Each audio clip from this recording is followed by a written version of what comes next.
এই যে মামা, এই যে কদবেল, এই যে লেবু আর কাঁচামরিচ, এটাতে মাখাই দেবো। এই যশোরে আমিই প্রথম এভাবে মাখানোর জন্য বের করেছি। আর এটা কদবেল খাইয়ে দেখবেন, যদি ভালো না লাগে টাকা লাগবে না, এইভাবে ভর্তা করে দেওয়া হবে। খাবো ফাটানোর পর দেখবো এটা ভালো কি নষ্ট। নষ্ট হলে বাদ, আর ভালো হলে তো এই যে খুব সুন্দর বেল, খুব সুন্দর। গাছ পাকা আরো গ্রান, এখন গাছ পাকা বেল বের হয়ে গেছে। এই যে বের করলাম, এই যে পুরোটাই বের করবো এটা। দেখেন খুব সুন্দর বেল। এবার মশলা দেবো এর ভিতরে। এই যে বিট লবণ, মরিচ ভাইজে গুঁড়ো করা,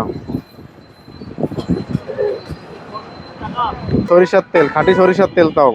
আর এটা হলো টক মিষ্টি মশলা, নাম বলা যাবে না কিন্তু টক মিষ্টি মশলা। এই যে আমার সিক্রেট মশলা এটা। সবাই বিভিন্ন রকম মশলা বলে, এত প্রকার অত প্রকারের, কিন্তু আমার কাছে সিক্রেট নাম নেই, খালি সিক্রেট নামই আছে। আর এবার দেবো সেই স্পেশাল লেবুর পাতা, তা অনেকে খাওয়া ভুলে গেছে ছোটবেলার কথা, আবার নতুন করে মনে পড়বে এই লেবুর পাতা খাইলে। আর আছে স্পেশাল কাঁচামরিচ। ডাব হবে, দেওয়া শেষ, এবার মাখানো শুরু। এত সুন্দর করে মাখাই দেবো যে খাই ভালো না লাগে টাকা লাগবে না। যদি আপনি বলতে পারেন ভালো না, তাহলে টাকাই লাগবে না। এই সে যশোরে আমি ফার্স্ট, আর আমার দিয়ে শুরু। মাখানো শেষ, এবার ওটাই অন টাইম কাপ হবে। আপনি চাইলে একটা বেল দুটো কাপেও নিতে পারেন, একটা কাপেও নিতে পারেন, এক বেল দুইজনও খাতে পারবেন, একটা বেল দুইজনও খাতে পারবেন, আরো সুবিধা। এই যে মামা খাইয়ে দেখেন, ভালো না লাগলে টাকা লাগবে না।